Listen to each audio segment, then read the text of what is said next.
Alrighty, so good day everybody. Hopefully this will be a wonderful and successful lecture. Today we're going to be covering convex hull trick, and followed by that the divide and conquer method of DP optimization. But I'll wait a few minutes, and I'm also maybe going to touch on bitmark stuff depending on how I'm feeling, etc, etc. How many viewers do I have? Okay, great. So 10 concurrent viewers. What should I be aiming for? Should I be aiming for what? 15? 25? I should really know this. Loki, how many viewers should I have right now?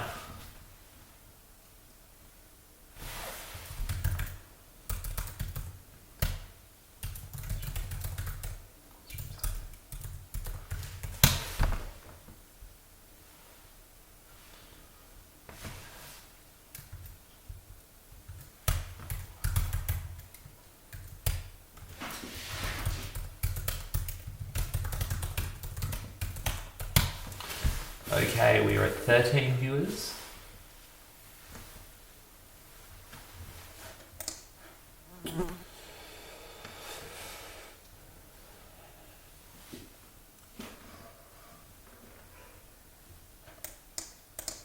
Still 13 viewers. Ha! I last had a haircut about 2 and a bit months ago. So, low-key, the only way I wear my hair now when I'm interacting with other people is if I just let the headband push it back. But otherwise, low-key, it's like half a lion's mane. Full anime hair. Okay. We are at 16 viewers. I reckon that is pretty good. So, let us get started. Also, wow, this is really interesting. I'm moving I'm looking at a different window than I normally am. So I'm moving my mouse around on a different window. But my mouse still seems to be tracking around as if it was in the window which I'm sending off to you guys. That's pretty fascinating. Can everyone confirm that they can hear me? Just tell me that in the chat, please.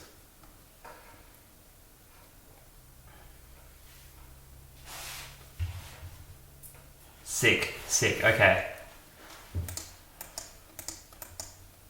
Oops. Yeah, that was really quick. Alright, you guys can hear me. Well, if there are no other issues, let us begin. So, the convex hull trick. I'm not going to come up with some really contrived, scenario here. Baby playing with multicolored rope. So, you're doing an informatics contest. And that contest wants you to support 2 operations. The first thing they want you to do is... Oh, how do I... boy, this is going to annoy me. How do I... There we go. So, we are in an informatics contest, and we... Right-hand side what? Okay. I don't know what right-hand side means in this context. I'm going to assume we're all good. So, convex hull trick is that we need to support doing 2 things. So this contest says we need to maintain a set of linear equations, right? And so we have to support 2 operations. The first is we have to add a linear equation of the form y equals mx plus c to, some bag / set / collection of ours. And the second thing this contest asks us to do is to find the minimum y for some x among all of our linear equations. Now, I think it goes without saying that obviously this technique can be adopted to give the maximum y for some x among our linear equations, but minimum is standard. So, what's the naive approach? Naive approach is, just do it, right? you have an array where you store M and C, which would be the inputs you're given. So you just have an array where you store all of the lines, okay? Approach, store all the lines in array. This makes our additions order 1 because we just append to the array. Order 1. And it makes our queries order L because we have to look through everywhere in the array. Let's say we have L of these L additions and Q queries. Q queries. Someone whose username I don't recognize asks, is all of the first operation before all the queries? Not in the general case and most case, but if it is, but we'll talk about cases at the end, and when it is, you can further optimize this down. But the native approach here is let's store all the lines in an array, right? Addition is order 1, queries are order L, which gives us an overall complexity of order L plus QL equals order QL. Now that's not bad for small numbers, but what if our numbers were big?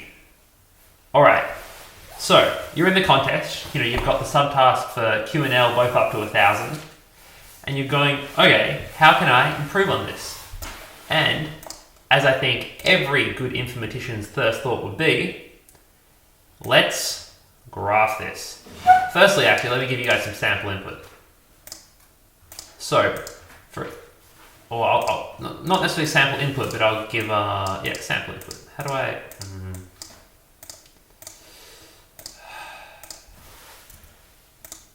Low-key barely used this tool before. I just adopted it because Kevin was using it and it looked cool. So let's see how this works. But let's say actually our input could be add y equals x, query x equals 4, add y equals minus x plus 4, add y equals 1.5x plus 1, add y equals minus 0.5x plus 3.5, and query, let's say query x equals maybe 1. So the answer for our first query here, which would be querying x equals 4, up to that point we just have the one line y equals x, so our output would be 4. And if we just try all the options for the second query of x equals 1,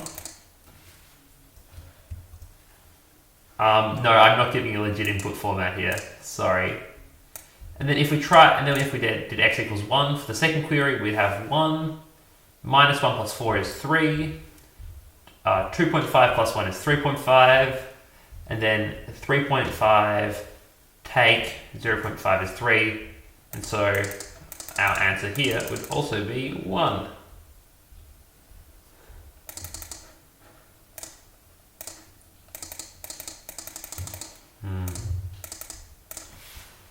Put 4, 1.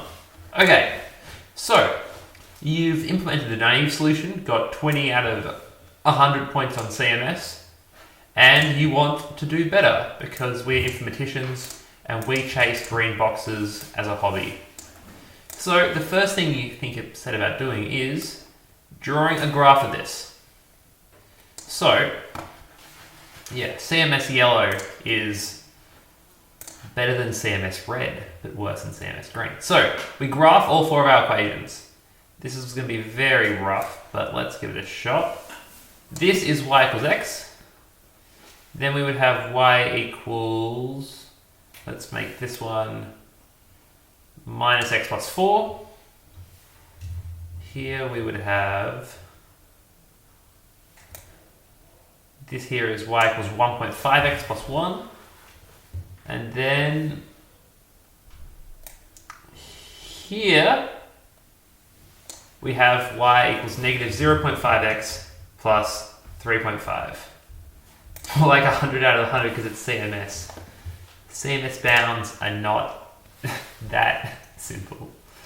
So let's just label these. Y equals x, you go up here.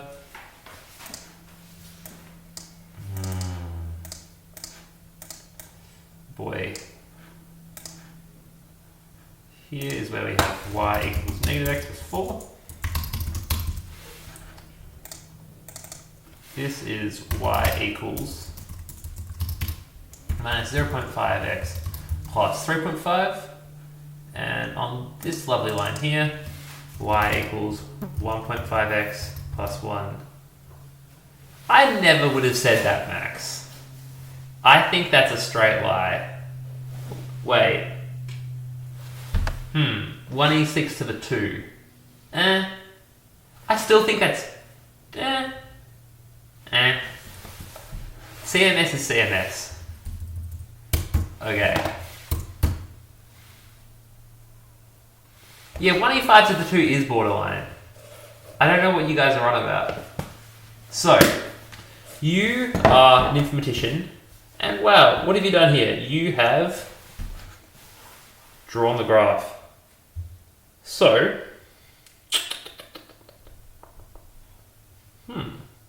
what do we notice? So, our first thought is, alright, let's go through this graph and let's classify 1e5 squared on 5112 bit set, sure.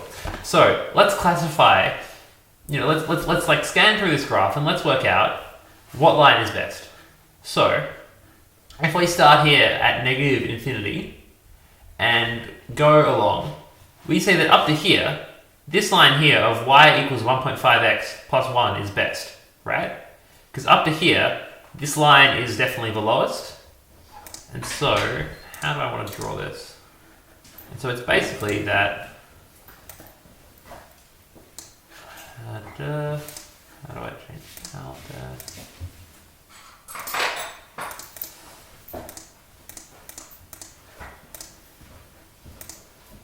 Why isn't this going red like I want it to? You thought you guys were going to go to lecture here. You're actually just getting a tutorial on how to use awwapp.com. So, up until this point, it's y equals 1.5x plus 1. And then we keep on sort of scanning across, right? And to start, it's y equals x gives us the best value of y here as we go across, right? Because here, this line is the lowest. So, we're going across, and this line here is the best until we get to this point, right? Where y equals minus x plus 4.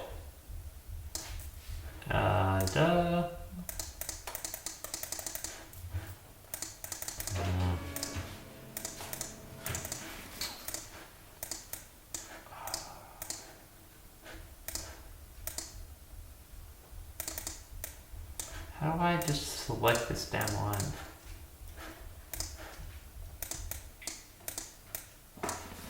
Oh my god. Yeah, I'm using select.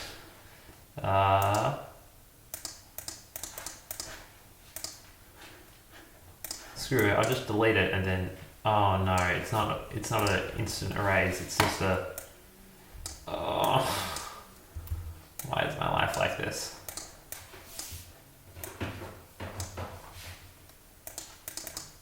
Oh, nice.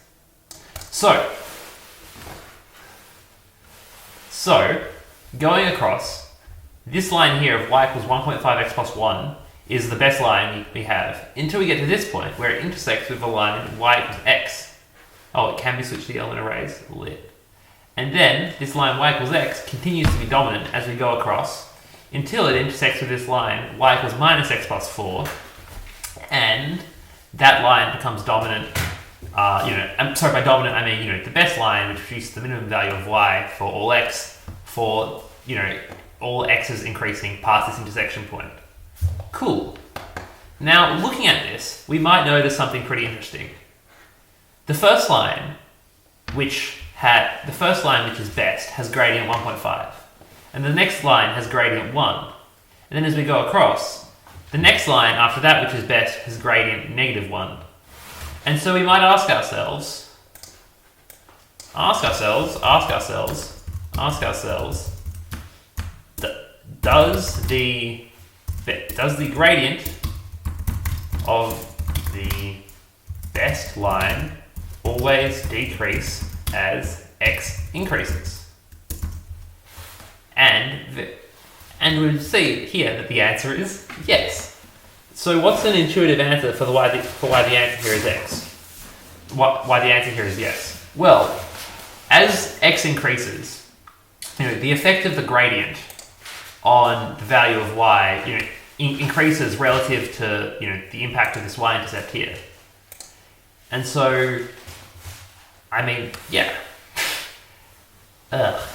not sure how to say this, but basically this should match our intuition that intuitively, as we go along, the best line's gradient should only ever decrease because they should both intersect.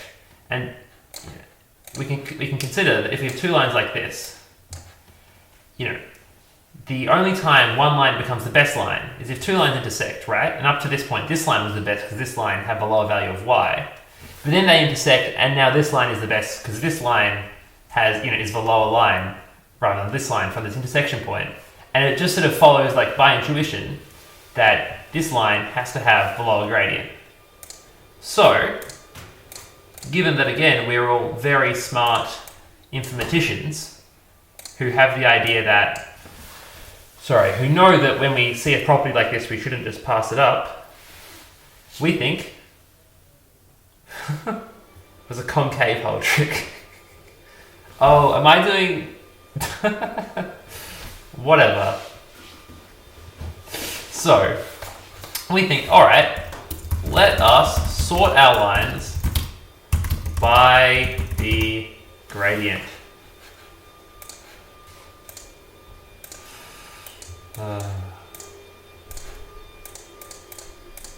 So, our new set of lines is, we would have, if we're sorting by, sorting by the gradient decreasing. So our set of lines now looks like this. 1.5x plus 1, x, negative 0.5x plus 3.5, 5x plus 3.5, and then minus x plus 4. Sick. So, this is good, right? This is hopefully very helpful. But we're not quite there yet. This isn't something which we can immediately apply. But the next thing we think is, well, we look at this, or we look at our little diagram here, and we realize that some lines are never the best line. So here, this line y equals negative 0.5x plus 3.5, Genevieve asked is, so the line y equals negative 0.5, I'll get to the questions in a second. That's my instinct to just go bam, bam, bam, bam, bam. So we notice here that this line here is never actually the best line that is someone vacuuming. So a good question we should ask ourselves is, how do we know if a line will never be the best line? Because if we know that a line will never be the best line, we can remove it from our data structure. And as informaticians, we know that getting rid of unnecessary data always helps, and you never know, it might just give us some nice properties we can play with. So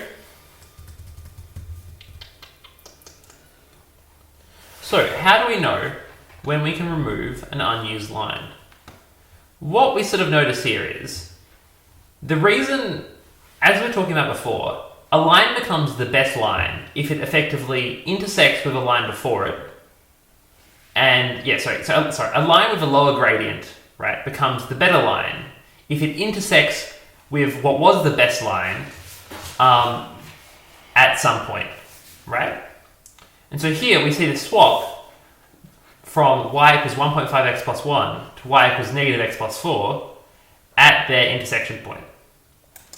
And so we can say that the reason that y equals negative 0.5x plus 3.5 never becomes the best line is because it actually intersects with y equals 1.5x plus 1 to the right of, i.e. after y equals minus x plus 4 intersects with the line y equals 1.5x plus 1. Sorry, y equals x plus 1. My labels are confusing me here. So what's basically happening is that lines swap to being the best line every time they intersect with what was previously the best line. And so if a line has the line after it intersect with the line before it intersects with that line will never become the best line. Can I just get like a quick poll in the chat of how well I've explained this? And if there are any questions.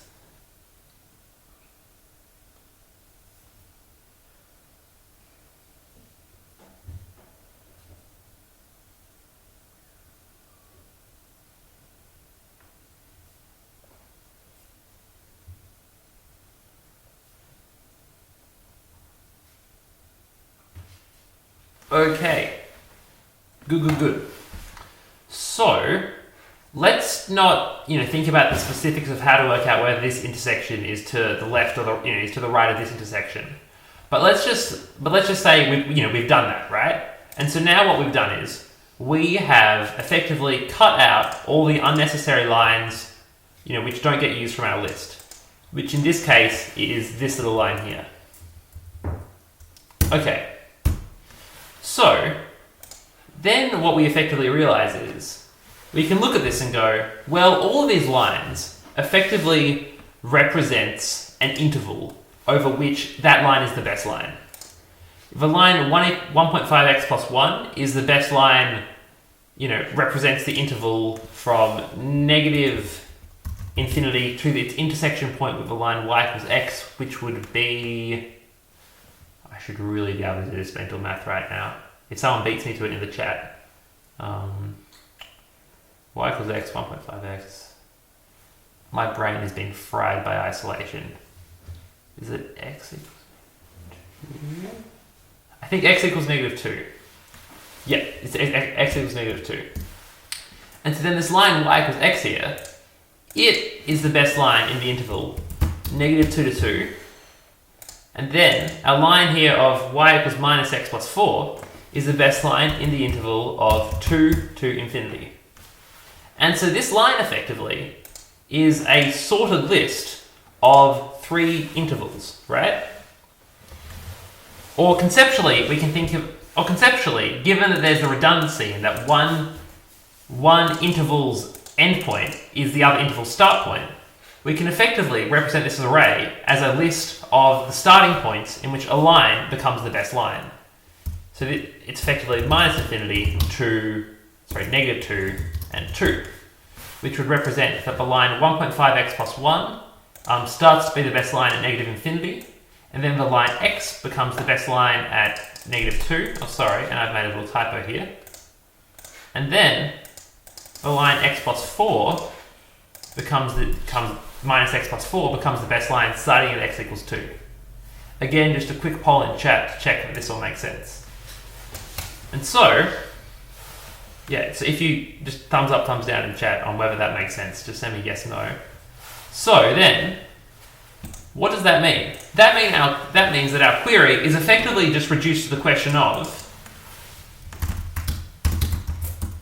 what we have to find the highest value in this array here. So the highest starting value for which the point becomes effective, for which the line becomes the best line, which is before our queried x.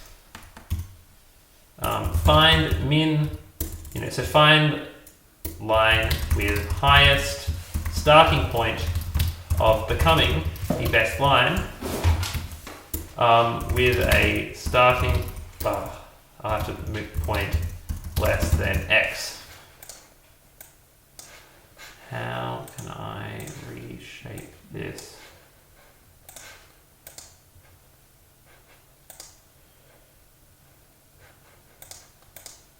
That wasn't quite what I wanted, but...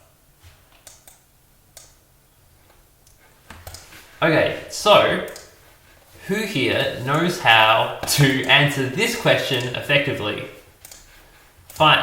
If you've got some array, find the highest value which is not greater than some query value. We all know how to answer this, right? This is just a binary search. So, just press enter in the middle of the text. Well, I'm going to try that. So all we have to do here is, oh my god, sorry, I should do more lecturing and less messing around with this tool, but cool. Okay, so all we really need to do is, if we can reduce the problem to this list into this list of lines, all of which is a best line at some point, i.e. all of which forms what we're calling this underbelly of this convex hull here, then we can answer our queries really effectively, right?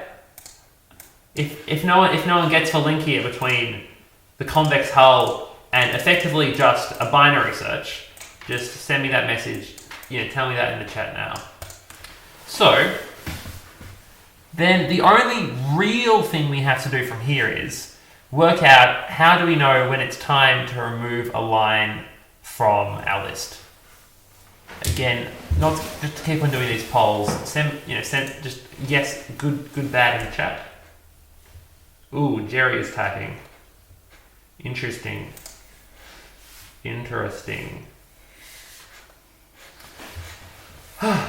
Is the intersection so how do we find these intersections? Oh, if the intersection is a float, should we just round it up? I will get to that implementation thing later on. For some of the cases, you don't actually have to, for a lot of these cases, you don't explicitly have to count the intersection, right? But let us, oh my god. So let us work on the problem of, if we have 3 lines, right, where in sorted order we've got y equals m1x plus c1, y equals m2x plus c2, and then y equals m3x plus c3, where m1 greater than m2 greater than m3, how do we know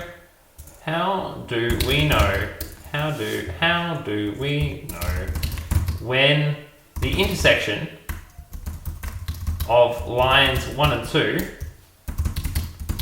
is to the right of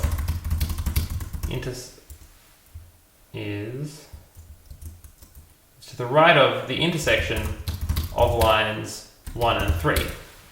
Because this here is our criteria for removing line 2. Just if we go back to this example up here, this is when line 1 here and line 3 here intersect before line 1 and line 2 does here. Cool. So, I swear I'm going to spend all day just moving this text around. So, let's just do the math to check out whether their intersections are to the left of one another. Where the intersection of 1 and 2 is to the right of the intersection of L3. So we know that. So if we equate lines 1 and 2, we get m1x plus c1 equals m2x plus c2. Rearranging this gives us m1. Gives us m1. Gives us m1. Take m2 x equals. Equals c2 take c1, and so the x point of that intersection equals c2 take c1 on m1 take m2. And to find the intersection point of lines 1 and 3, we go m1 plus c1 equals m3 plus m1x plus c1 equals m3x plus c3. So this then gives us m1 take m3 on x equals c3 take c1.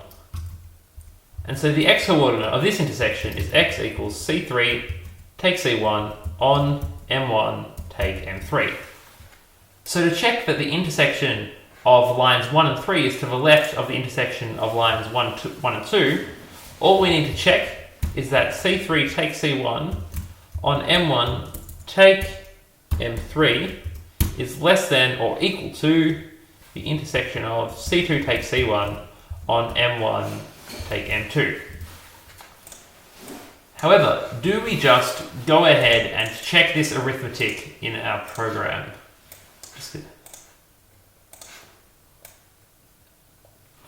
Well, generally speaking, putting this, just writing this straight into our C++ code is dangerous, right?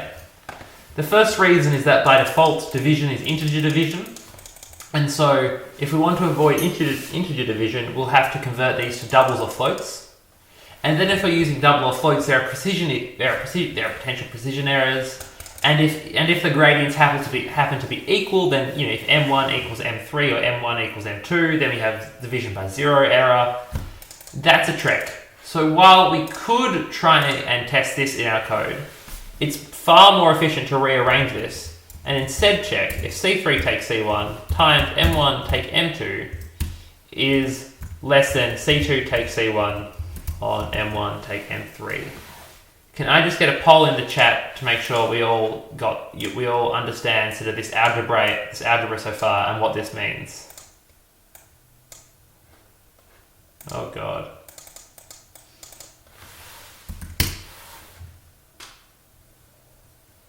Nice.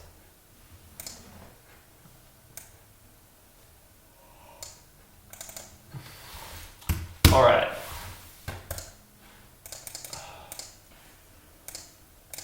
So means that we should remove line 2. Okay. So we've got all the building blocks here for a solution, but how we implement that solution will depend on a couple different cases. So, sorry, just looking through my notes here. They've got all mixed up. Okay, so the most simple case, and this is actually a case which comes up a surprising amount of time, is when rather than having to support arbitrary insertions and queries, how do I pan around here? There we go. So, rather than having to support arbitrary assertions and queries, we are given the guarantee that all line additions are in decreasing order of gradient. Now, the great thing about this is that means we don't actually have to worry about resorting our array every time we have an insertion. All we need to do is we need to keep a stack or an array of lines. And then for each addition, we do the following. So while the intersection of the last line in the list with the second last line in the list is to the right of the intersection. This is to the right of the intersection of the new line, the second last line in the list. Second last line in the list. Remove it.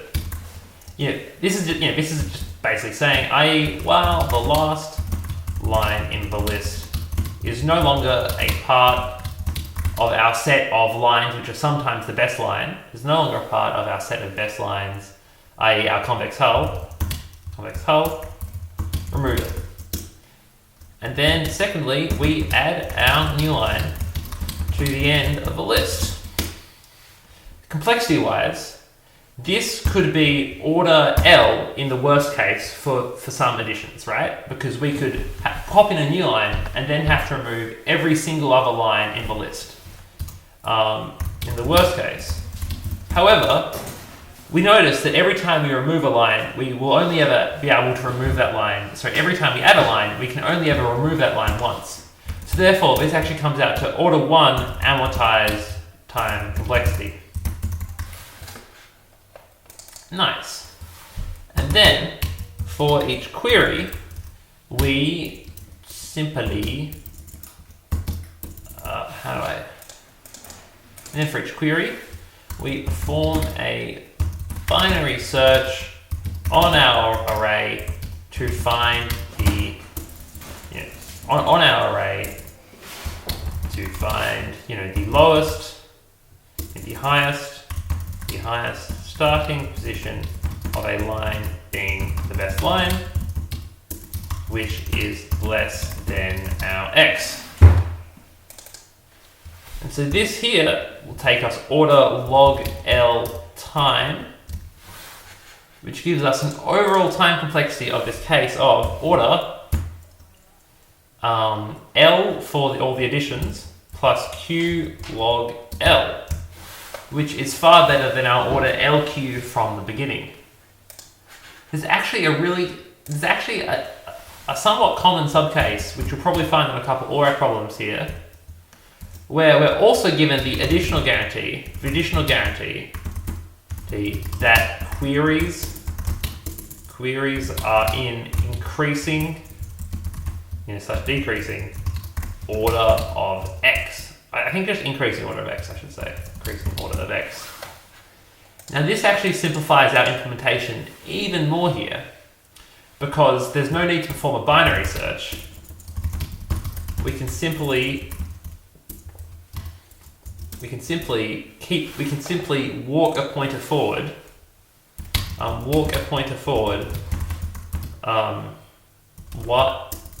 So obviously I have to say we keep a pointer to the current best line, walk that pointer forward when the next line is better than our current line. Now the reason this works is because of the simple property that as x increases, the gradient of the best line can only ever decrease. So we only ever have to walk our pointer forward. And so this actually means that our queries are actually, again, order L in the worst case, because we could have to walk the pointer all the way forward, but O1 amortized, because we'll only have to walk the pointer overall through the list once, which actually gives us a pretty cool order L plus Q time complexity.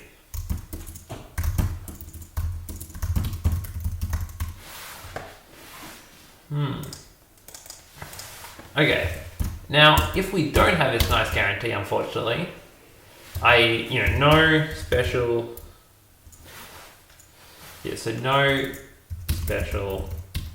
guarantee on either addition or query, then what do we do here? We have to maintain if we prop from the stack where the pointer is, do we have to decrement the pointer too? Yes we do. Yes, good catch. However, would that ever occur? If we prop from the stack where the pointer is... Yeah, you would have to decrement the pointer as well. That's a good catch. Okay, and so the second thing is when we have no real special guarantees, and so rather than maintaining an array, we need an array which supports arbitrary insertions in better than linear time. What's that? It's a standard set. So we have to maintain a standard set of the lines. And so then, for an addition, boy.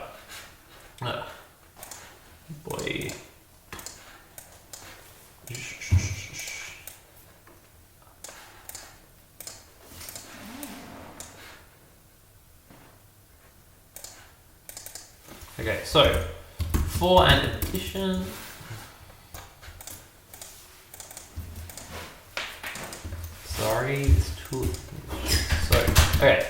for an addition, what do we do? The first thing we do is bsearch. Oh, wait, sorry. I ought to say, including an auxiliary variable, including the auxiliary variable of the point at which a line becomes best. Do we do that? Yes, I believe we do.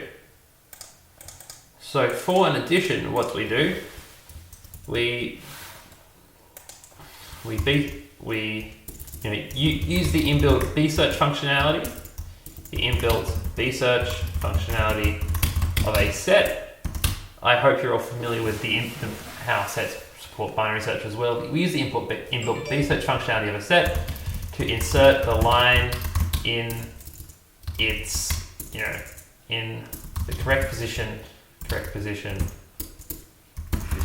according to its gradient. And then we perform our checking on removing the next line. So we perform the check.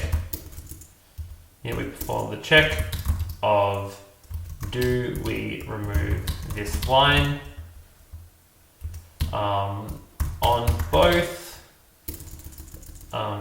constantly. How do I say this? So while the line after/before ours is no longer a max line, we remove it, using the section into from before. And then what we also have to do is, check if our line was never actually a max line at all. So what sort of complexity does this give us here?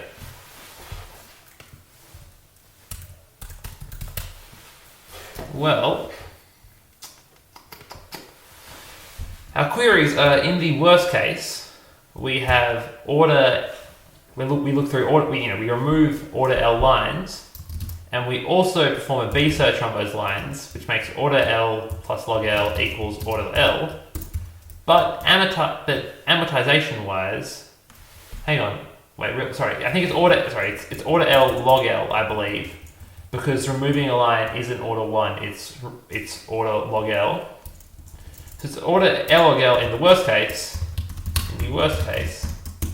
But because, again, our removals only can occur once per line, this amortizes out to an addition of order log L.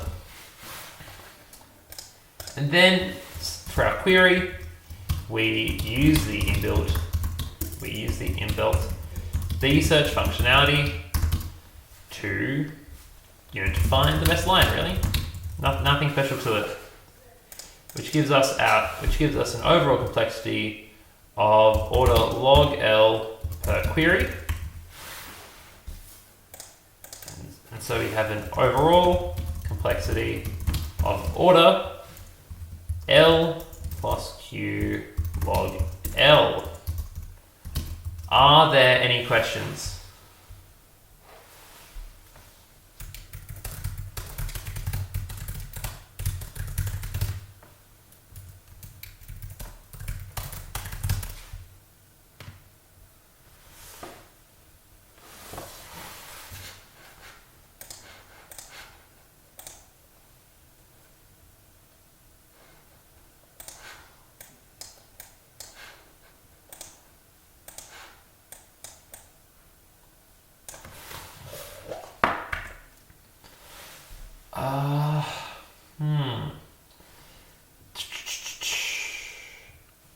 Not gonna lie. So if we define our set less than operator to be based on the gradient, how do we support the query based on their intersection? I must say it has actually been quite a while since I implemented a fully dynamic convex hull trick, because in a lot of problems you don't actually need to. Ugly way, always keep 2 sets of 2 operators. I feel like you could probably mess around with their inbuilt binary search functions, perhaps. Or maybe you don't even need to maintain the auxiliary variable at all. To be honest, I don't fully remember how to do it, but I'm sure that you guys will be able to work it out. And I'm sure some of you have already worked it out. Anything else?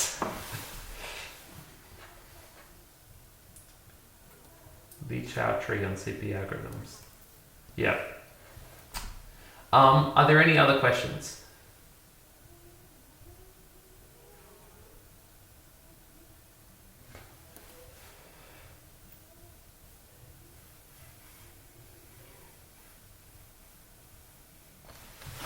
Oh, sure. So what do you mean by checking if our line was never a max line? So it could be that we're given, insert this line into the list of lines, right? But it could be that we're inserting a line much like the line from above, where if we already had, a y equals x and a y equals minus x plus 4, we could be asked to insert a line like y equals negative 0.5x plus 3.5. So we'd actually have to check and make sure that this line itself is a max line. Sorry, I mean a minimum. Did I say max line? I really ought to be saying best line. That is my mistake. There is no longer a minimum line, a min / best line at all. A min / best line, because it could be that we insert a line, but there are already lines which do its job there, and so it's not needed. Anything else?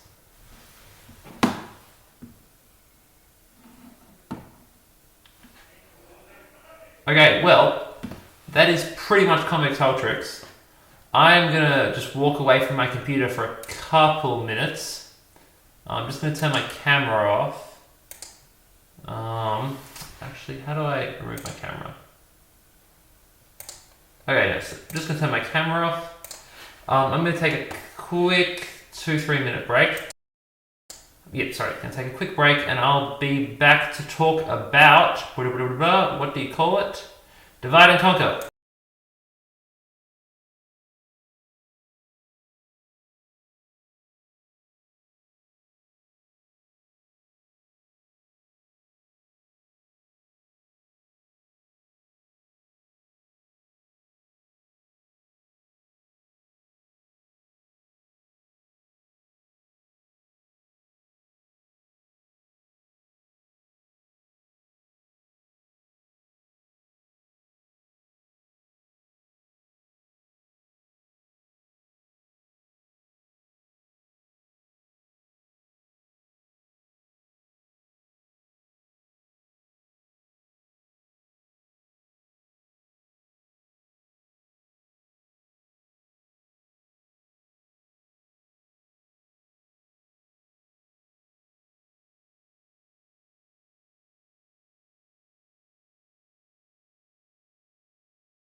Hey,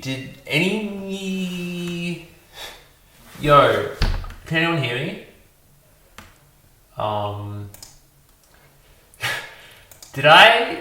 Did something accidentally come up there?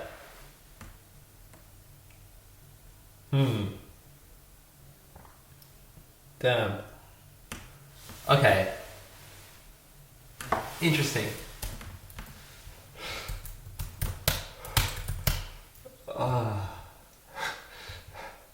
Hang on, give me a minute.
All right, everybody. I am back. I don't know if I left my email open there. If anyone happened to see anything and saw anything weird, do let me know. I think it'll be the honesty system, I guess. Let me know if anyone saw anything there. I need to change my window capture to a different window. Oh my god. Anyone see that? I don't think so.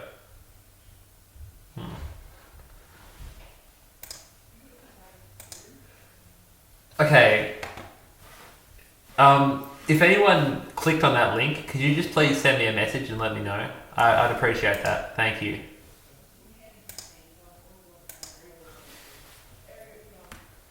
How do I change my window capture?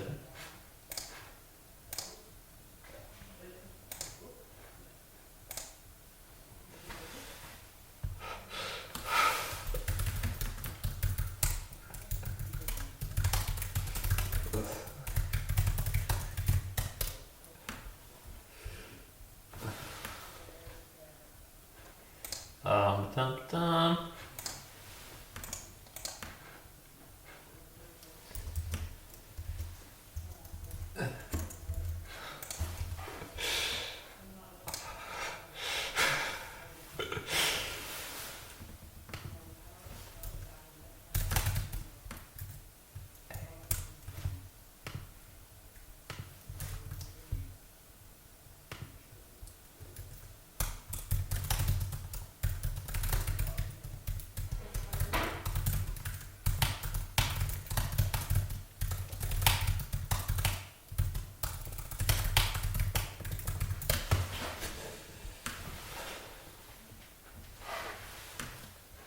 Sorry, I'm just trying to sort everything out. I just got a bit of a shock there. Okay. I think we are pretty much ready to get going again. AWW app. OBS Studio. Chat hunt.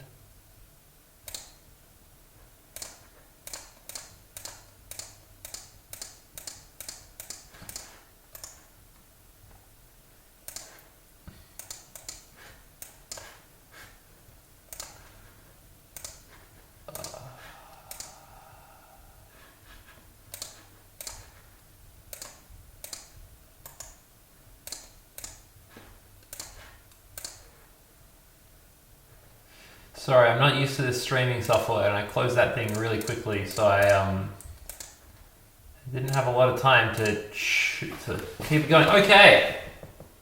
Alrighty.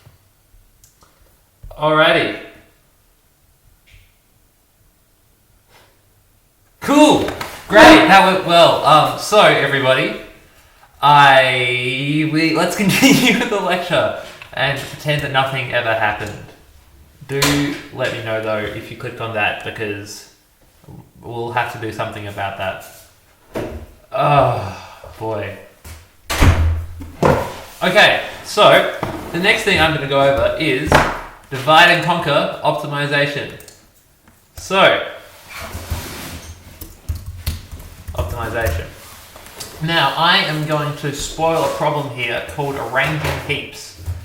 Just get a quick poll. Who has actually seen arranging heaps?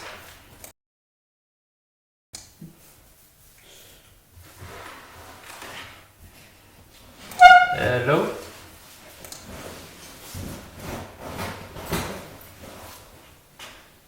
So you done solved it? Haven't read it? Nope.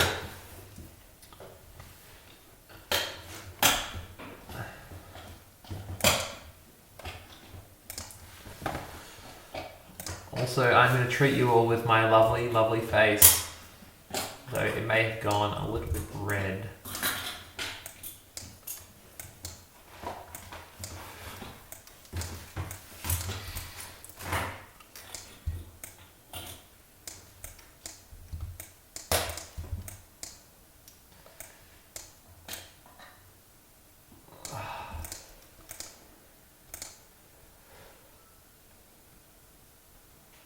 Yes, so as Tunan actually pointed out, this question is solvable with both DnC optimization and convex hull trick. So I guess that'll be a cool problem for you guys to try and solve this with the convex hull trick afterwards. So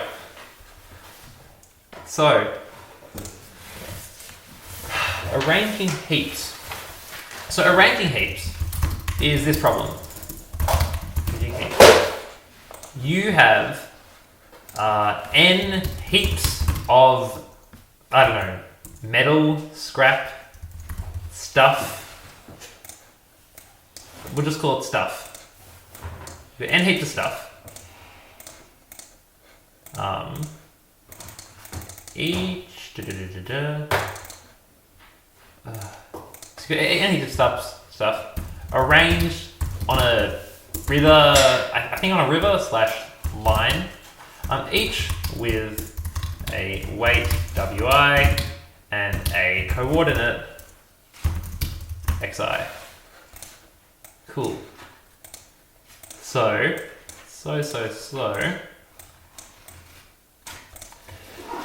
basically, it looks like this.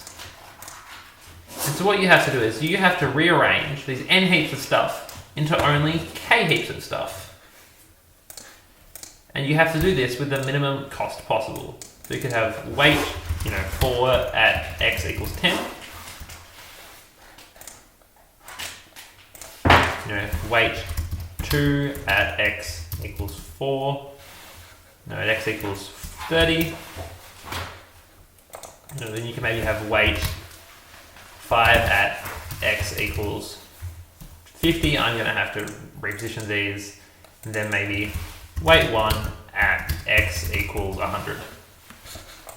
And so they're basically all arranged on this little line, or this river, okay? And where this river, starts at the top and flows to the bottom. And so as a result, you can move things down this river, but only in the order of increasing x. And so what we need to do is, we want to rearrange everything into k heaps, k less than n, by moving heaps with barges, right? But however, how much does it cost to move a heap? To move heap I to heap j, it costs the weight of the heap which we're moving to xj take xi. So it costs the weight of the heap which we have to move multiplied by the distance that we're going to move the heap, right? Easy. So, how do we go about this? I think it's pretty clear that I should actually give you some bounds. Normally here we have n and k are up to 1,000. I believe. I'll just check out the problem.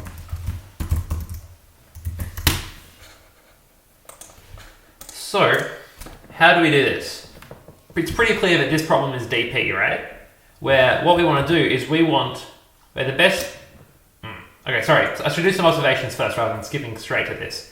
A couple of observations we have here are that we're only ever going to move, the optimal way to do this is to, choose some heap, right? And move some contiguous, and move some section of heaps which go up to that heap, some continuous section of heaps which go up to that heap, down to that heap. As in, for this heap here, we either want to move nothing to it, or we want to move one thing to it, or we want to move, these two things down to it, etc. You'd never want to do something really, really weird where you end up, moving this heap down to here, and this heap down to here to make two heaps. That's just crazy. Does anyone have any questions here? I'll try and give you the example answer here for if k was 2.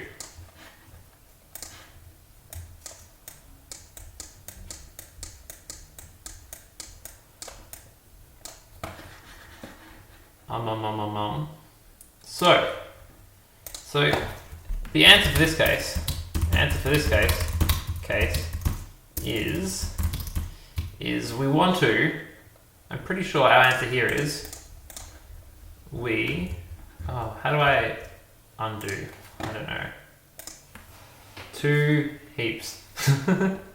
So what we want to do here is, the best solution here is we keep this one heap where it is, and then we move these 2 heaps down to here, okay? And so keeping a heap where it is has no cost. And then here, we're moving a heap a distance of 40, right? 50 take 10. And then with a weight of 4, so this has a cost 106. I should just use the text tool, man. I should really just use the text tool.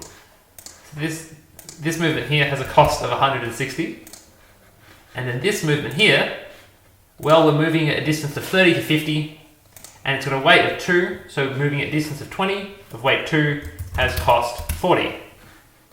So therefore, the answer so the answer for this case, I'm looking at what you guys are posting in the chat, the answer for k equals 2, right, which is rearranging into 2 heaps, is 200. I feel like I should have explained this a little bit better. Can I just get a poll in the chat on how we feel about this? The Marcus Constant. Good shit. Funny joke.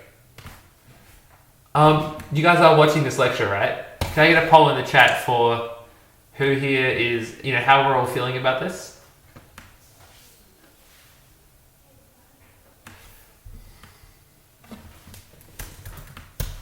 Yep, well, you've solved this problem to none. So how you feel about my explanation probably isn't a great barometer.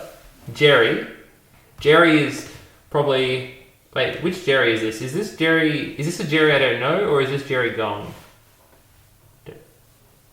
Wait, Jerry Gong? What am I on about? Jerry Mao. Okay, I don't know you. Not Jerry. Okay, cool.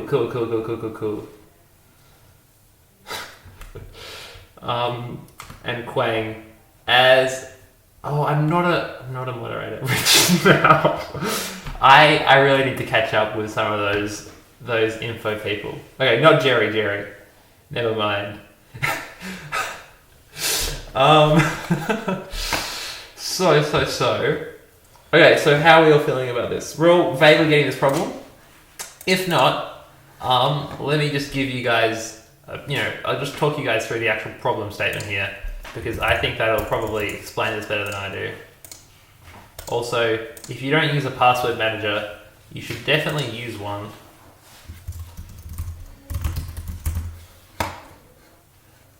Also, can someone please make me moderator so I can delete Quang's comment? Thank you. I'd really appreciate that. Or if a moderator could just delete Quang's comment for me. That'd be sick.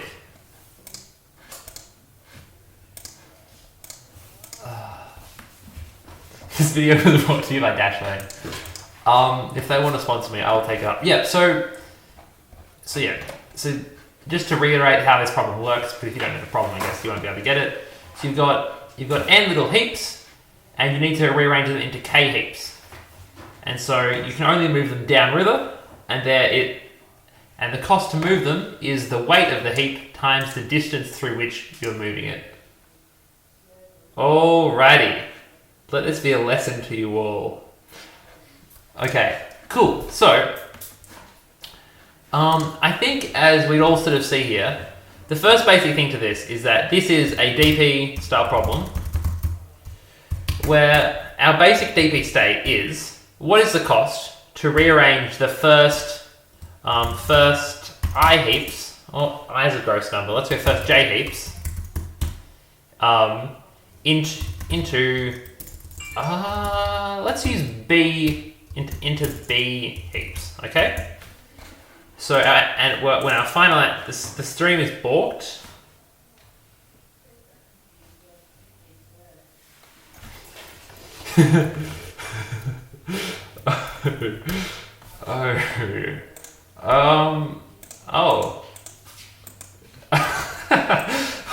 For how long has the stream For how long has the stream been like this? I'm gonna delete my face because I'm getting very red. 20 minutes? Are you serious? No. Oh no. Have I just have I just been talking on the Google stream?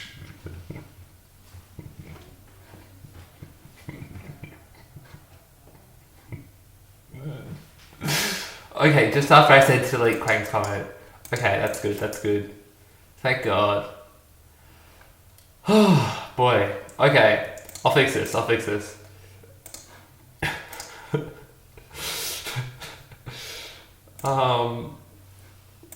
boy. There we go. Can you see something?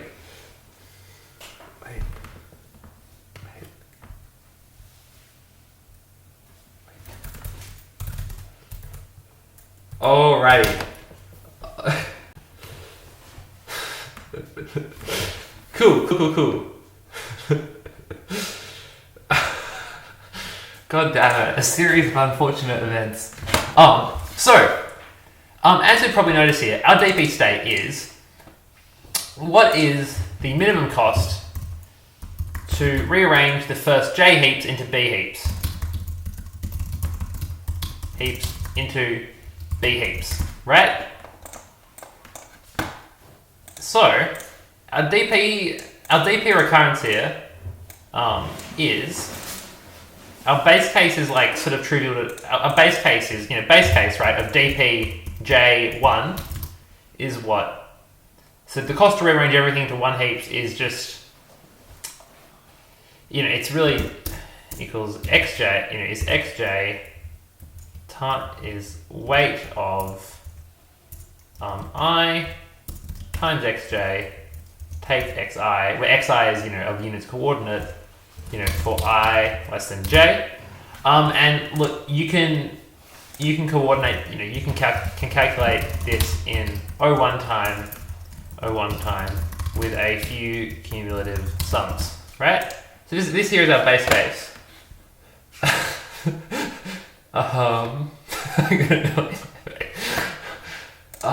Boy. Sorry, this is too good. So what's our general recurrence here is dp of jb equals the minimum cost of dp,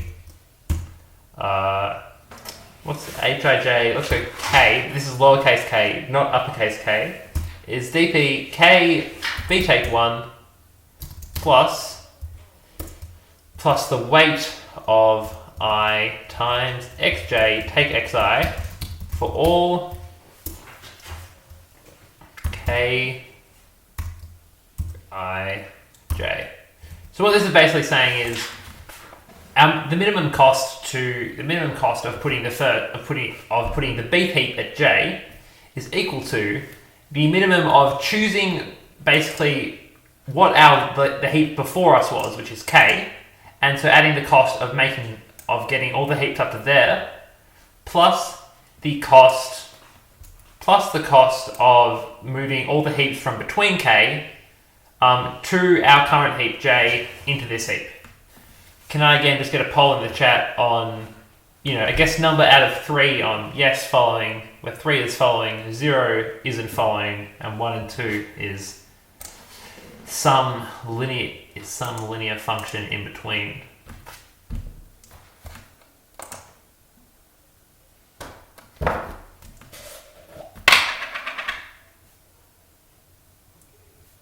The formula is kind of ooped. Okay, 1. You do need to do some fancy, cumulative sum stuff. Y equals x where x equals 2. To calculate? Yeah, sure. So, look, what I'm not going over now is how to do the cumulative sums for moving the weights of the things moved. But it's doable. You just have to play around with the formulas. But y equals, okay, fine, okay. Do you know what I mean? I mean, just interpolate between 0 being bad, 1 being good, and then output the result of taking the value of the interpolation at your value if x equals 1 or 2. That's what I'm saying. Yeah, so, yeah. You just take, doing the cumulative sum black magic to calculate the inner value of this recurrence. Calculate the inner value of this recurrence in O1 is left as exercise to reader, because that way I haven't completely spoiled the problem for you all. But if we take my word for it that we can work out the inner value of this recurrence in order 1, what is the time complexity of this recurrence? Well, given that we're I want to add that we're checking, check for all k less than j. So this means that our recurrence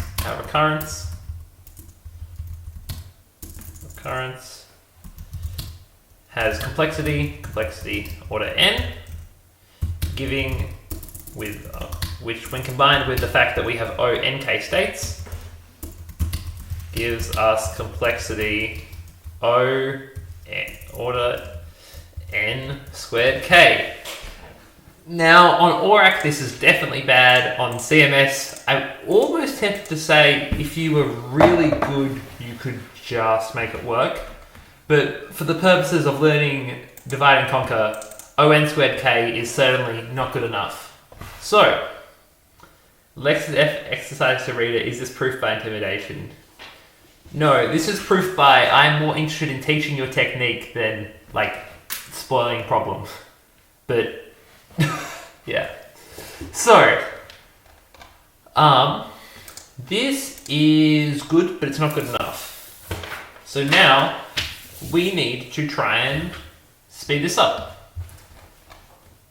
Now, here is I'm going to propose a little, I think it's a lemma. I think lemma is the term. See, I'm not, I've left school, I haven't gone to uni yet, so my math skills have been slowly atrophying. But, here's a little lemma here. Lemma. Is lemma the right term? We're going with lemma. You're going to cop a lemma. So, the value for k, which minimizes dpjb, is at least as big as the value for k, which minimizes dp j take 1 b. So what I'm saying here is, if we're at wait, hang on. So if we're at this heap here, right? And we're trying to work out what heap we should take to minimize our costs, right? Let's say it's this heap. Okay? And we also know what heap the best heap for this one was. We want to prove that this heap here is always lower than this one. I.e., if we move forward in the heap which we're taking, then your email has been publicly streamed in the top right corner of my screen. Sorry, Max just sent me that message. I'll cop it. You know what? You guys can send me weird emails and that will be fine. So we want to try and prove this little lemma here. Okay, and so our little proof is, let's consider, right, that you were here. So let's do it. Okay, sorry. Let us do the one and only proof by contradiction. So let's say we were here, right? And then we are looking now here. So let's say we are looking at some, surely send you a fake selection exam. But, okay, so we were here and we're now here. So basically, we've moved forward from this heap here to some heap here. And we want to propose that the heap which minimize our costs right, here, so we want to propose that this was the heap, which, was the best, last heap, i.e. k, to minimize our costs. But now that we are looking at a heap 1 forward, our best heap has moved back 1.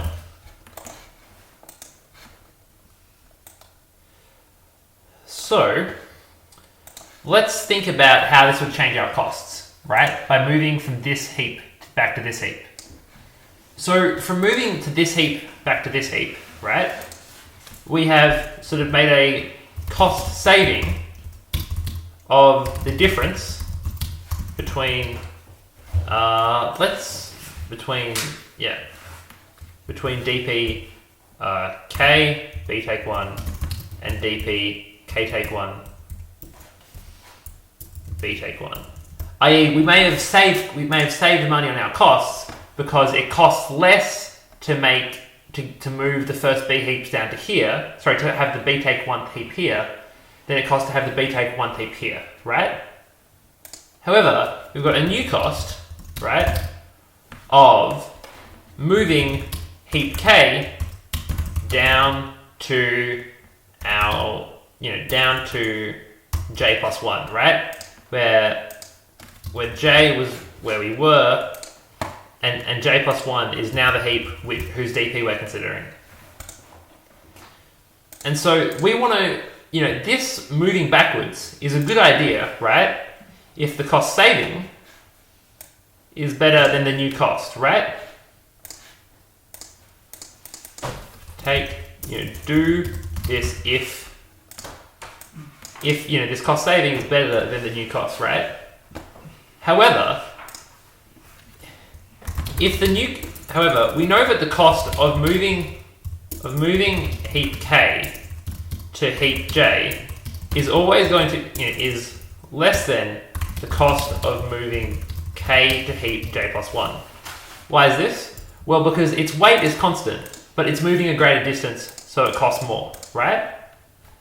And so if the cost saving is better than the cost of moving heap k down to j plus 1, then we also know that the cost saving is better than the new cost of moving heap k down to j. And so for that reason, it will never be optimal.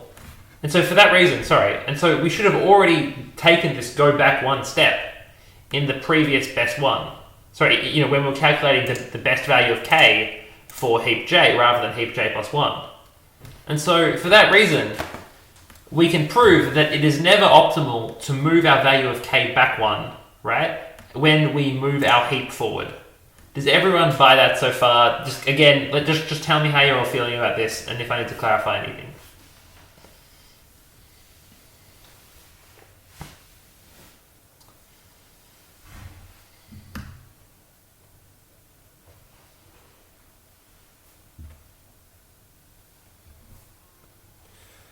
What do you mean by proof is a bit hard? It's good algebra, actually.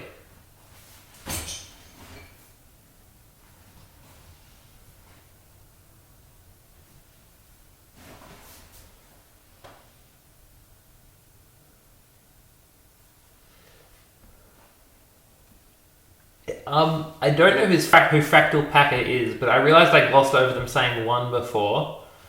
Fractal Packer, whoever you are, how are you feeling about this?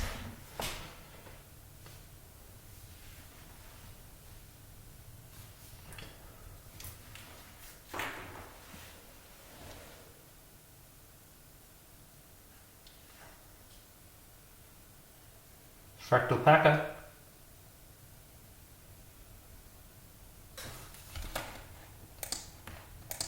Look here, let me just check how many people are still on the stream. 18, that's pretty good.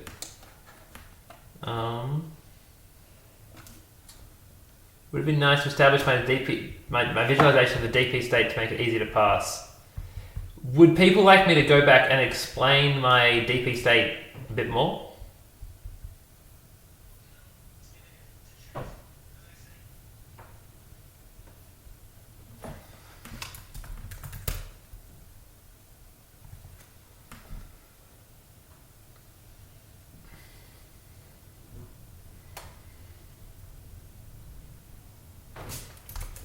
Yes. Sorry, just checking something. Okay, cool. I'll explain this a bit better. About a lot of Costco food, you can feel the cholesterol flowing through my veins. Do we have Costco in Australia? So I'll go back a bit and explain what my DP state was. So overall, this question is asking us, what is the minimum cost to move n heaps into k smaller heaps? So if we have these, basically, the question is saying we have a bunch of these little heaps, dotted along this river.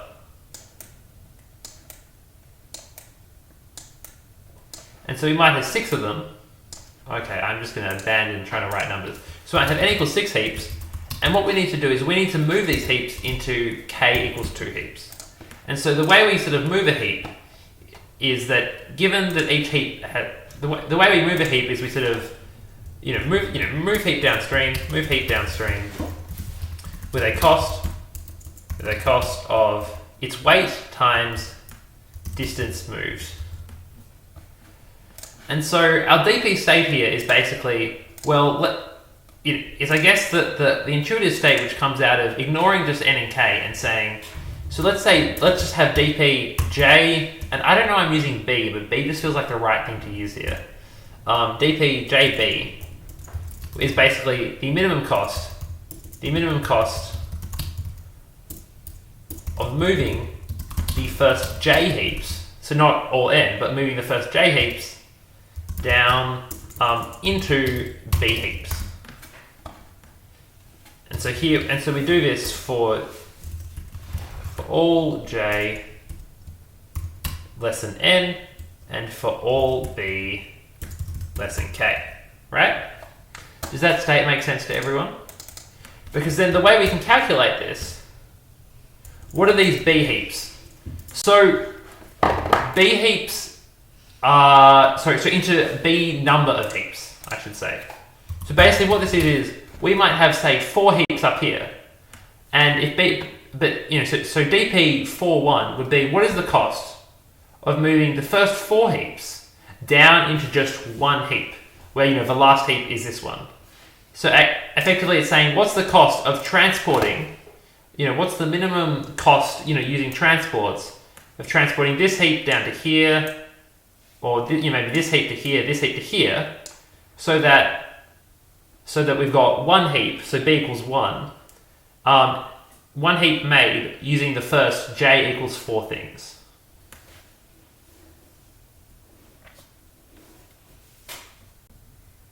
How does that make it more sense?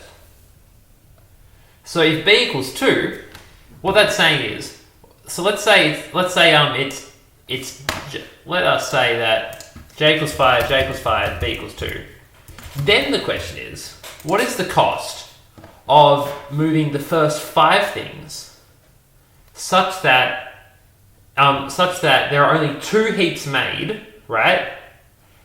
So rearranging the first 5 things such that there are 2 heaps made.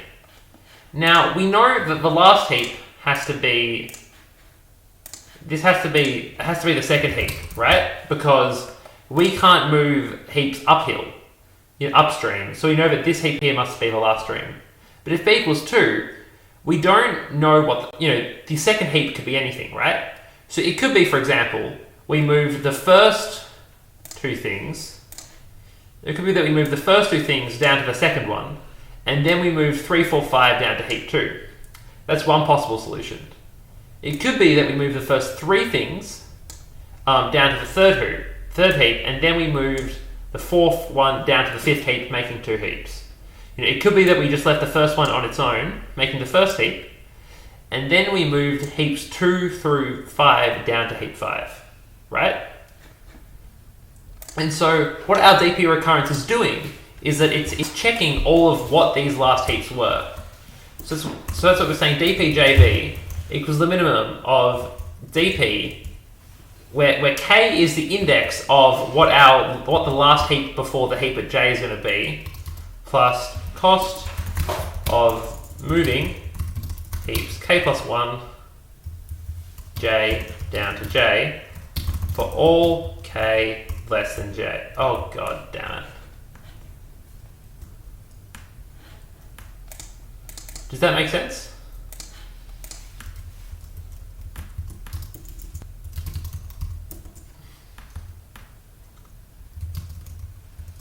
Alright, sick. So let me scroll over to this little recurrence here. And so in this recurrence, we're using k to represent what our previous heap before the heap at j was, right? And so what our recurrence does is it looks through all k less than j, so all heaps before j, and says if this was the last heap, the cost of moving all the heaps into b take 1 heaps up to k would be this, and then the cost of moving all the other heaps down to our new heap would be this. And so what we do is, the naive thing is we'll try this for all values k, right? And then take the minimum, and then take the value of k which minimizes this, and the value of this with that minimum value of k is this dp. So we minimize this by checking all values of k less than j, right? And so therefore that's a recurrence of order n of checking all k with order nk states, right? Because this can be up to n, this can be up to k, giving us complexity n squared k. And as I was saying here, we can calculate this in order 1 with just a bit of cumulative sums magic, which is cool. But we've just made this little lemma, and we've intuitively proved it, right? Which is if for 5 heaps, right, the best heap for us to take was this heap. If we're then looking at but by heap for us to take I mean like the best second last heap, so the best value of k was this heap. Then if we're now looking at 6 heaps, the new value of k must be at least the last value of k or greater, i.e. you'll never move the heap you're looking at forward, and then the value of k which is optimal have that value of k move back. Does that make sense? Can I just get a poll in chat to make sure that everyone buys this lemma?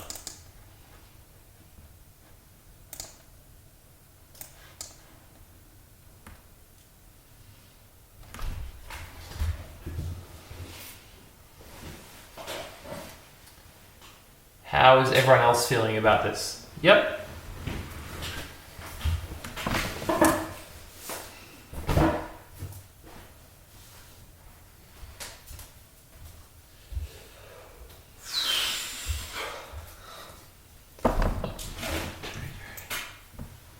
Okay, I'm seeing a couple yeses, and I'm not seeing any no's, and I hope that you'd be comfortable to say no if you weren't understanding this. So, this lemma, what this effectively means is, given that this value of k only ever increases, right? Surely we can use this intelligently, right? Like surely this is a property we can use to our advantage. And the answer is, well, we totally can. And so the naive way of doing this, right, is do this for every value of j. Try and calculate this k, right? And then ignore that. Delete that line from your mental log of what I've said. So the naive way of doing this is just doing this in order of j increasing, right? So we go j. We calculate this dp here for j equals 1, then for j equals 2, then for j equals 3. At a set b, right? And we could make a slight improvement here, right? Could make a slight improvement here on the standard recurrence, on the naive solution, I guess, of what if we tracked the value of k from last time each time? If we tracked the min value of k from dp j take 1b, and so to calculate dp jb, we start at the last value of k rather than 0. Now this would perhaps like maybe halve the amount of things our code looks at, but it doesn't deliver any asymptotic speed up, right? But let me blow your minds away with something which is very cool. Here's a suggestion, right? Let's say, let us start at calculating j equals n on 2, right? So the middle value of j. And that will then output some value of k, right? Some value of k. What we now know is for all values of j less than n on 2, right? We know that their value of k must be less than this k, because k less than or equal to this k, right? So if we were perhaps to check half of the past j, so check j equals n on 4, one way of checking that. So check. Let's say we have to check 0 to n for this first j. For j equals n on 4, do we have to check all values of k? No, we just have to check 0 to k from j equals n on 2. And then similarly, if we were to check any value of j which is greater than n on 2, right? Just per chance, let's say we decided we're going to check j equals 3 times n on 4, so 3/4 n. Do we have to check 0 to n again? Well, no, we just have to check k ... n, right, to find our best value of k. Does anyone, how are we feeling about what I'm writing out so far, and does anyone see where I'm going with this? And so what we've effectively done here is we've checked at some value of j, and then what we've been able to do is we've been able to bound the range we have to check for the next values of j we want to check. We can do this, we can do this again. So after we check j equals n on 4, this gives us let's call this best. Let's say best k is called a. So here we check 0 from 0 to a. And if this here gives us a best value of k of b, and we then try and check j equals n on 8, does anyone in the chat want to say what range we have to check now? We only have to check 0 to b, right? And here, and then similarly, if we wanted to check halfway between n on 4 and n on 2, so if we were going to check j equals 3n on 8, we don't have to check from 0 to a, because we know that given that j on 2 is greater than 3n on 8, the maximum value of k is a. But we also know that our value of k can't be less than what it was from j equals n on 4. So here we only have to check b to a, right? Similarly, over here, if this gives us that the best check, yes, I do mean that, Genevieve. I do mean that. So we check the best value. So we only have to check k to n, and say we get a best value of k is c. If we then decide to check rather than 3n on 4, 5n on 8, do we have to check everything? No. We know that our value of k, our best value of k is at least a, but we know that it's no more than c. So therefore we only have to check a to c, right? And then, if we're going to check j equals j equals 7n on 8, well, we know that our right side isn't bounded, but we know that our best value of k is at least c. So we only have to check c to n, right? And so then we can continue this process, until we hit our recursion limit. How are we all feeling about this? Can I just get a poll in the chat to see if everyone's understanding what I'm getting at?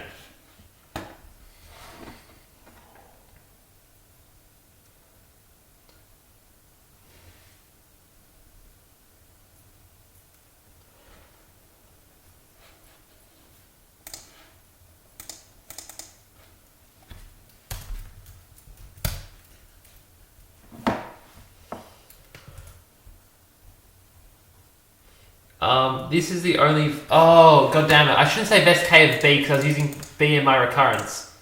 But... Do you mean checking k equals 0? This is only for one value of b, right? Yes, this is only for one value of b. So you have to... so you repeat this for each value of b. Right? Using the dp values from the previous value of b. I guess what I'm saying is that you keep on doing this until you have checked all of the states. So until, there's no more subdivisions to do because you've calculated the best value of k, and therefore the state for each value of j between 0 and n. Yeah, the depth of the tree is entirely what I meant. Is this kind of like a seg tree? I mean, if dividing in 2 makes something a seg tree, yes. But with a seg tree, right, you've got the value of the bottom nodes informing the value of the top node. What we have here is it's the result of checking the top node, which we can use to tighten the bounds on when we check with the bottom nodes, right? And so it's similar like oranges and mandarins. And so what is the time complexity of doing this kind of checking? Well, here, right? Firstly, what's the depth of that tree? We'll have a tree depth of order log n, right? I think we all know how tree depths work. And then, how many checks will we perform overall? Well, on each layer of the tree, on each tree level, we overall check the range 0 to n exactly once, right? So, for example, here we have 0 to n. But here we have 0 to a, and then a to n. Let's just say a there. And then it should be d... it should be d to a. Cheers. Yep. Yeah. And so, okay, so that exactly once, true. On each level... okay, true. So no, it's not exactly once. But we can say that we check order n things, right? Yeah. And so here we check 0 to n, and then on the second layer we go 0 to a and a to n, and on the second layer 0 d, d to a to c, c to n.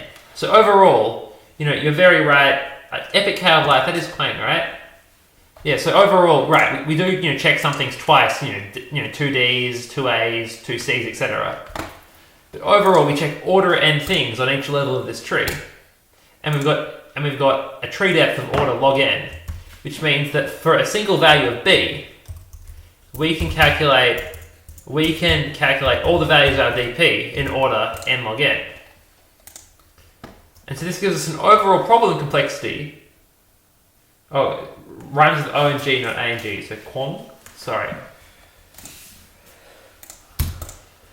This gives us an overall complexity of k levels in our DP, and doing this n log n branching check for each level of our DP.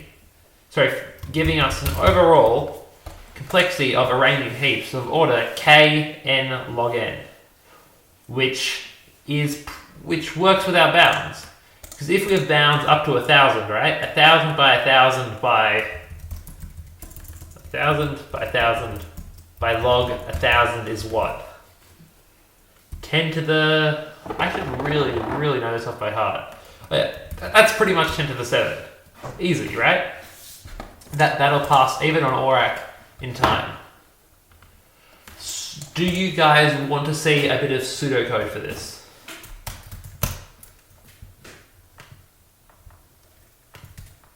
And does anyone have any big outstanding questions about what I've shown you all so far?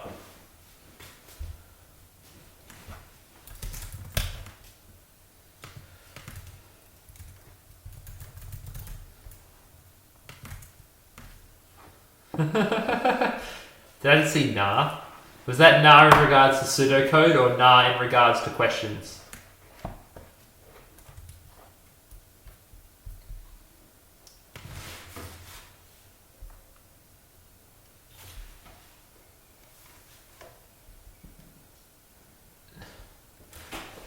Okay.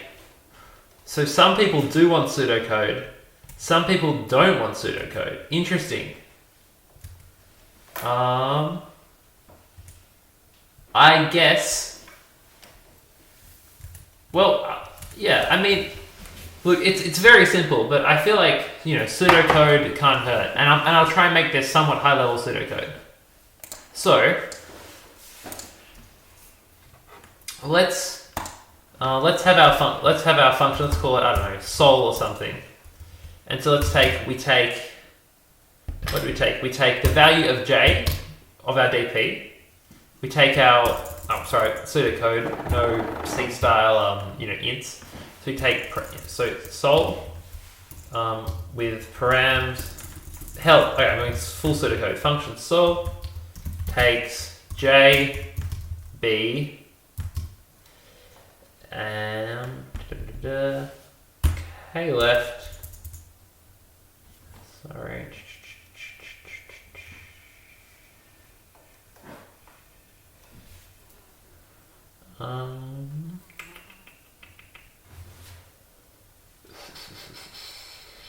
Sorry, I'm just trying to remember the pseudocode.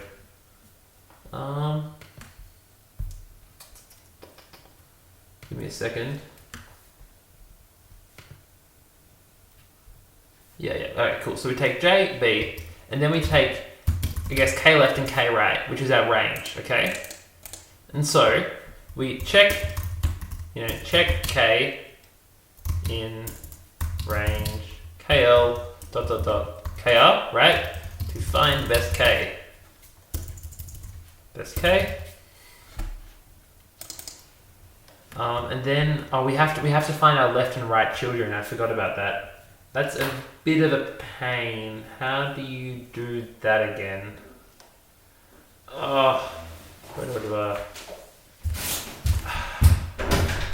Does anyone remember the best way to calculate our left and right children in this?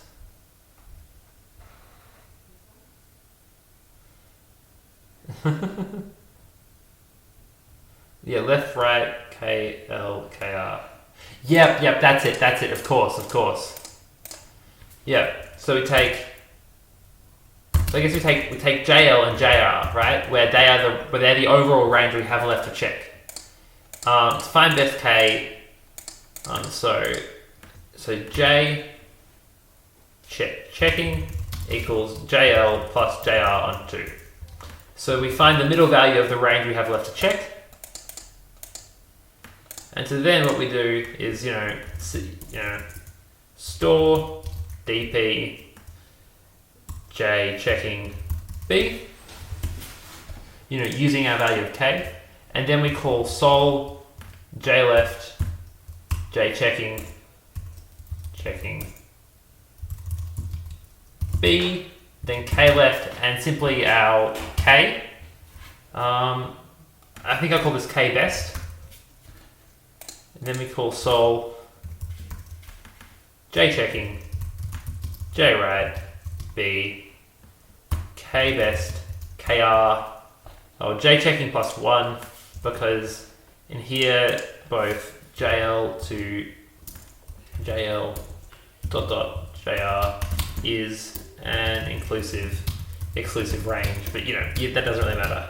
Exclusive range. Yeah. The pseudocode Kwong sent through is exactly it. But that's more or less the pseudocode for this problem. And so yeah, hopefully you can see that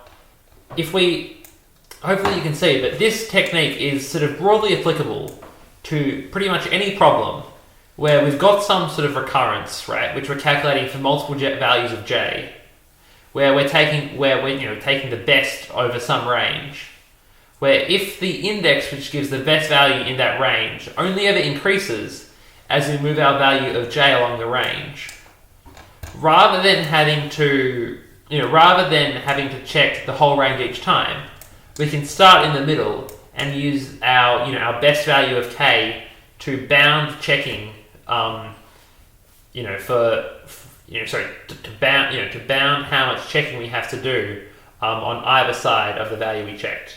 And so then we can sort of recurse like this, and we can turn an order n into an order log n, which is beautiful.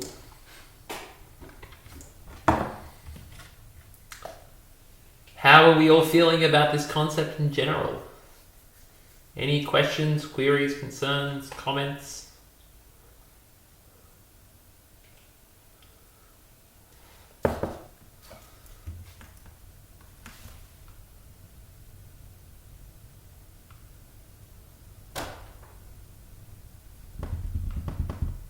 Hello? The chat seems to be very quiet.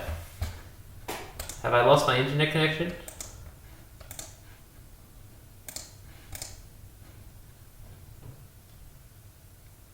Chat very dead.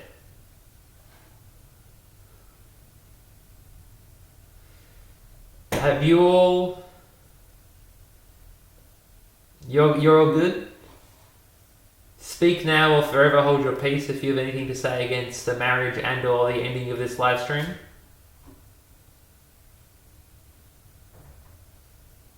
Tight. Okay, well, yeah, that's pretty much it. I hope you guys gained an understanding of divide and conquer and convex hull trick. I was planning on going over a bit more stuff, but God, it's already been 110 minutes. Maybe we'll do that another day. Maybe you guys can just look it up. It's not hard. Am I going to be covering any other topics next week? Or is that someone else? No idea. No idea at all. Alright. Good stuff, everybody. Oh yeah, there's still the thing about that link, which may have accidentally came up. Interesting stuff. Every other lecture has gone for like 5 hours.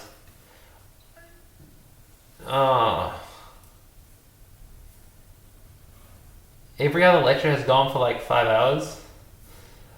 What? Wow. No, I was not planning to go for 5 hours at all. I have to like do chores and stuff. Wait, how have I broken the code of conduct, Max?